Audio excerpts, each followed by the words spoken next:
Gimana hukum mengambil anak angkat, baik laki-laki, perempuan, dan ibu angkat menyusuinya? Si suami mahram dengan si anak atau tidak? Jika anak perempuan, kalau memang mengambil anak angkat dan disusui oleh ibu angkat, maka anak angkat ini menjadi mahram bagi suami si ibu tersebut. Kenapa? Karena hakikatnya susu yang ada pada istri itu saham suami. Untuk lebih mendetil yang ditanya yang baru lain.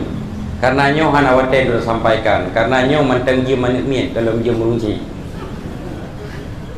Tapi hakikatnya lagi nya. Maka dalam kitab disebutkan begini.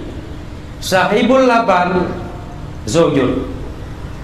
Yang punya susu itu adalah suami, bukan istri. Istri hanya numpang. Menancit yang punya anak itu suami, bukan istri.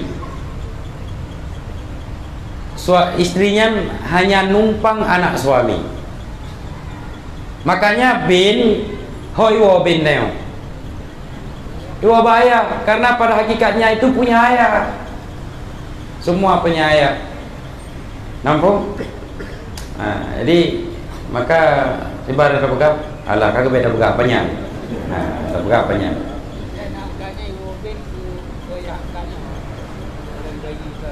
Anjir, mahram hanya sebut mahram, tetapi tidak sebut bednya kepada ayah angkat.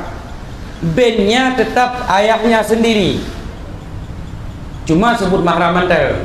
Bahkan sebut mahram karena suami itu dianggap, ayah angkatnya dianggap suami ibunya.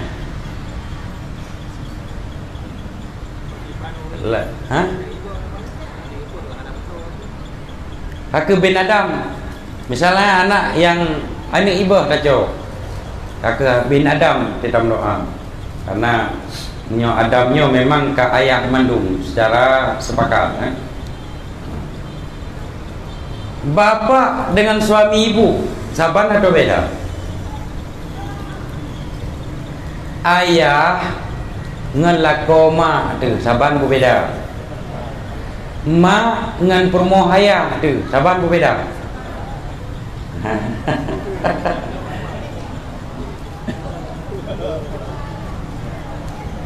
Saban berbeda. Uragam saban berbeda. Pakai masker madu uragam, baju dia dengan tu. Urinang saban berbeda. Beda, hai ibu-ibu, hai bapak-bapak. Menyo ayah, orang yang melahirkan kita itu ayah namanya. Walau melalui ibu. Kalau suami ibu itu bapak tiri.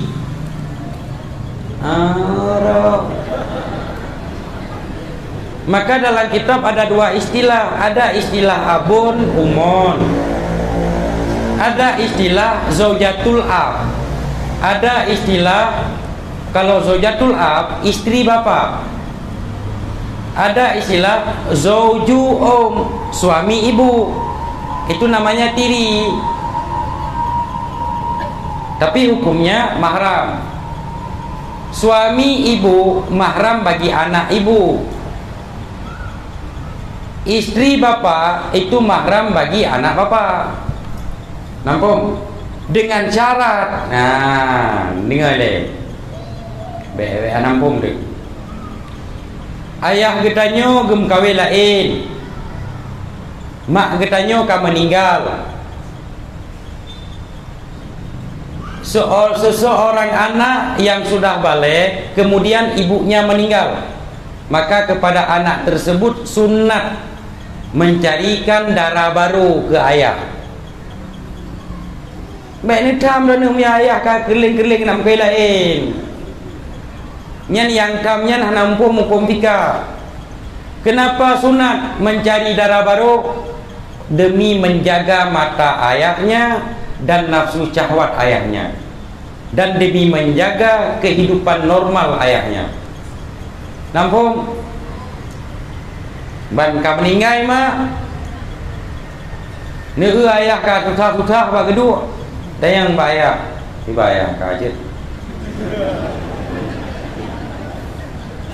be keun hana jilame peng hana li tenang ayah ngapeng tinggal ayah pegah mantan tiba yang perle pu yang mu 80 tahun pu yang mu 17 tahun yang jelas ayah be umur iu 40 mantan takut mu tukar apa Honda ande nya mantan yang jelas yang sunat hukum ye kak kemudian ayah kagem koi lain karena mak baru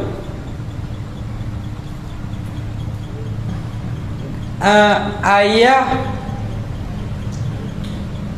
munyo selama belum bersetubuh dengan mamak baru, anak daripada mamak ini belum jadi mahram dengan ayah. Kebetulan sama-sama bawa anak, mamak bawa anak, bawa baru, anak baru, mamak baru, ayah bawa anak. Nyo selama ayahnya kalau bersetubuh dengan mamak baru, maka status ayah kita belum jadi mahram bagi anak ibu baru. Nah, mumpung adapun getanyo ngen anak mak baru hana urusan, bukan mahram. Bukan mahram. Kenapa mahram? Satu mama bukan, satu ayah bukan, satu mama ayah pun bukan, susuan bukan, tapi bukan umurusan. Benti kan apa peding-peding anak mak baru orang. Siapa? Adik. Adik bagaimana? Adik lain bapak lain ibu. Ya kan? Ya, lain bapak lain ibu. Bukan mahram. Nampuman. Yang perlayan. Benti. Nampung. Nalado murung dah.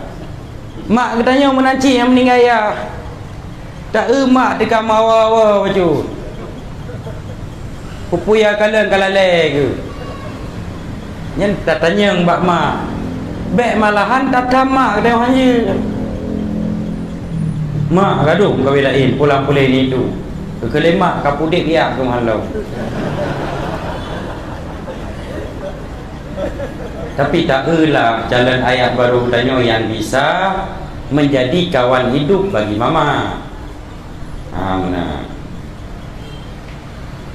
Dan getanyo kata bet kita jamaah malam Rabu sudah mengerti contoh mentang yang nak musibah di antara getanyo lagi yang anda lakukan beradam-dam bahkan tapi semangat lo bagi lima man ina urun tim-tim belum mengandung lagak tahan mentang lima kok email lang tanya cik mak lah bintang nomor terakhir dia semangat je